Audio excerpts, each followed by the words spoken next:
There is one ride that we all love to go on whenever we visit an amusement park. Most of the time, we associate the amusement park with this ride, and that ride is none other than a roller coaster. But there are a few things that you should not do on a roller coaster. Be sure to stay until the end of the video to find out. Don't forget to like, share, and subscribe to our channel, so let's get in it. We all know what a roller coaster is, but for the sake of explaining, allow me to elaborate. An elevated train track with sharp twists, steep slopes, and occasionally inversions is used in roller coasters, a type of amusement ride. The rides are frequently found in theme parks and amusement parks around the world. Passengers go along the track in open vehicles. One of the earliest roller coaster designs was patented in 1885 by Lamarcus Adneth Thompson in connection with the Switchback Railway, which had debuted at Coney Island the previous year. Shuttle roller coasters show that a coaster's track doesn't necessarily need to be a full circuit. The majority of roller coasters contain several cars with seating and restraints. A train is a group of 2 or more cars that are connected. Some roller coasters only have 1 car per row, most notably Wild Mouse. Do you know there is a lot of science that's used in a roller coaster? And when I say a lot, I mean a lot. Everything is possible because of science, but even after science makes it safe for us to ride, there are a lot of things that we should be cautious about. Like, have you ever seen a sign warning to riders, keep arms and legs within the train while riding a roller coaster? Then as you turn to face the first drop of the ride, do you notice others raising their hands in the air? If so many people choose to disregard the signs, they must not be accurate. Well, both yes and no. You shouldn't put your hands up on some roller coasters around the world, but you can wave them around as much as you like on others. But why? The space surrounding a roller coaster, or rather its absence, has something to do with a response.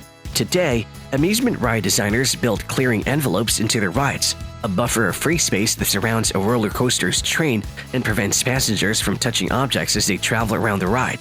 It doesn't sound safe or comfortable to accidentally run into a bike component while moving quickly. When it comes to thrill rides, the concept of separating riders from their surroundings by a certain amount of space is actually very recent. Safety was significantly less of an issue in earlier roller coasters, notably those constructed in the early 1900s.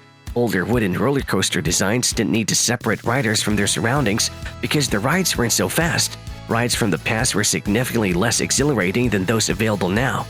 Originally, there was no restraint on roller coasters. Instead, passengers were told to hold on to the bar in front of them the entire time. Early roller coaster riders may have been unable to raise their hands in the air due to this. However, it didn't take long for rides to start getting taller, quicker, and more intense. In place of wood, a growing number of roller coasters were constructed of steel by the 1970s. This allowed ride designers to include bigger, more thrilling aspects in an effort to draw in more visitors.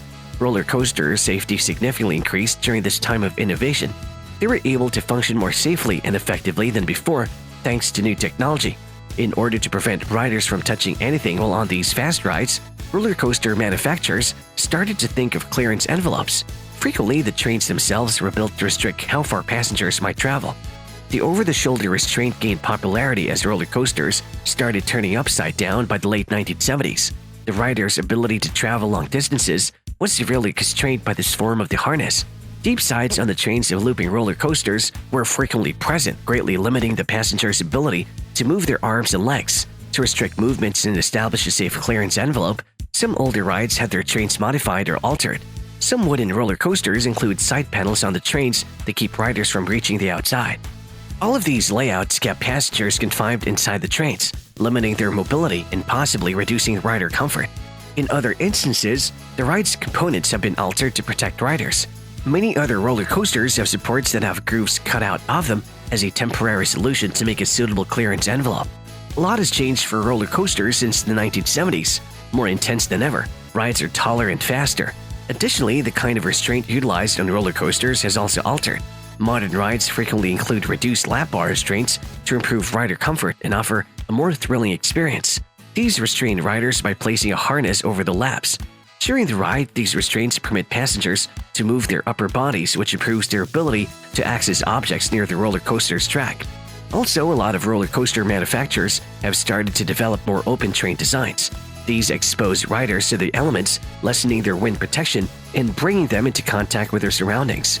Because of this, contemporary roller coasters are required to use rigorous clearance envelopes that safeguard all riders. Although many roller coaster manufacturers were aware that parks wouldn't want to purchase their rides if the riders got wounded, The American Society of Testing and Materials, however, released a standard for ride design in 2004 that include precise specifications for clearance envelopes. According to them, a further 3 inches or 76.2 millimeters are needed beyond the rider's greatest reach.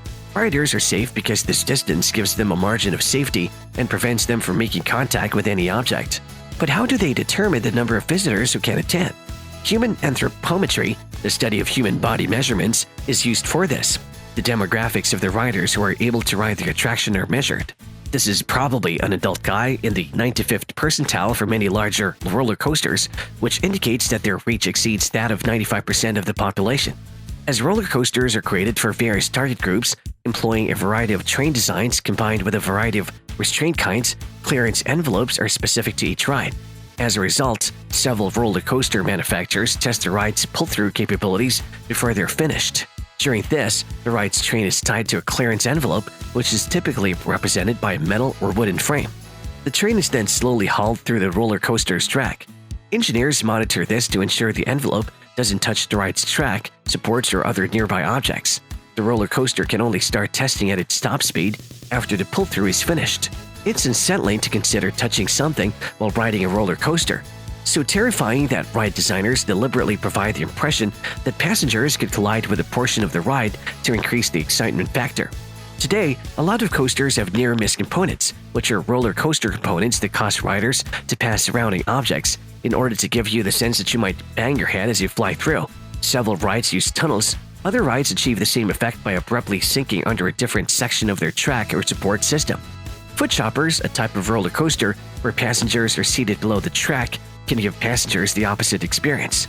To give riders the impression that they might hit their legs instead, the inverted rides sometimes drop near to the ground. Other varieties of roller coasters have gained notoriety for including a variety of near-miss experiences as part of the ride. The wing coaster has a thin, wide design and seats passengers over the edges of the track.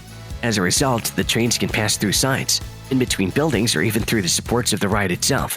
You don't need to duck to protect your head, but you can if you want to because with all contemporary near-miss elements, the clearing envelope is taken into account. However, occasionally a ride's clearance envelope is less than the desired riding population. When this occurs, roller coaster manufacturers frequently impose maximum height restrictions, prohibiting riders beyond a specific height. This prevents riders from longer reaches from inadvertently violating the clearance envelope. Most of these maximum height limits fall below 2 meters or 6 feet 6 inches, making them inapplicable to most people. The world's longest roller coaster, Steel Dragon 2000 at Nagashima Spaland, has a 6-foot height restriction, yet it seems to dislike tall people. Now we have a pretty good idea why this sign is there and why you should probably keep your hands to yourself. So, are you one of those people who can ride the world's longest roller coaster? If yes, then would you? Tell us about it down in the comments section. Also, make sure to subscribe and hit the bell icon for post notifications. I'll see you at the next one.